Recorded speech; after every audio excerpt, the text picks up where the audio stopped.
PSL 6 का गाना सुनकर मेरे बच्चे डर गए। शोएब अख्तर। रावलपिंडी एक्सप्रेस शोएब अख्तर ने PSL 6 के तराने पर शदीद गुस्से का इज़हार करते हुए मुंतज़मीन को सख्त तनकीद का निशाना बनाया है। अपने YouTube चैनल पर शोएब अख्तर का कहना है कि PSL का गाना इतना बुरा बनाया है कि इसे सुनकर मेरे बच्चे डर गए थे। 3 दिन तराना सुनने के बाद मेरे बच्चों ने मुझसे बात नहीं की कि आपने गाना क्यों सुनाया। शोएब अख्तर के मुताबिक ये तराने की शायरी समेत एक भी चीज़ ऐसी नहीं जिसकी तारीफ़ की जाए। इन्होंने तराने बनाने वालों को मुखातिब करते हुए कहा, ग्रूव मेरा क्या होता है, इसके लफ्ज़ी मानी तो पता कर लेते। PCB के सब लोग नाअहल हैं, इनको गाना क्यों नहीं बनाना आता, ड्रामेबाजी क्यों करते हैं। साबिक ख्वास बलरा ने कहा कि मोहम्मद वसीम अच्छा भला इंसान है, इसको जोकर वाले कपड़े पहना दिए हैं।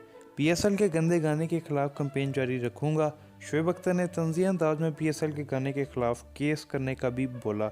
इनका कहना था कि इतना घटिया गाना है कि इससे बेहतर गाना मैं खुद गा सकता था। इसके अलावा गुलूकार नसीब और लाल का कहना है कि सोचा ना था कि PSL के तराने को इतनी पजीराई मिलेगी। इन्होंने कहा कि PCB ने जब कॉल की तो यकीन नहीं आया, पहली बार ऐसा गाना गाया है, आज तक मुझसे तराना नहीं गवाया गया।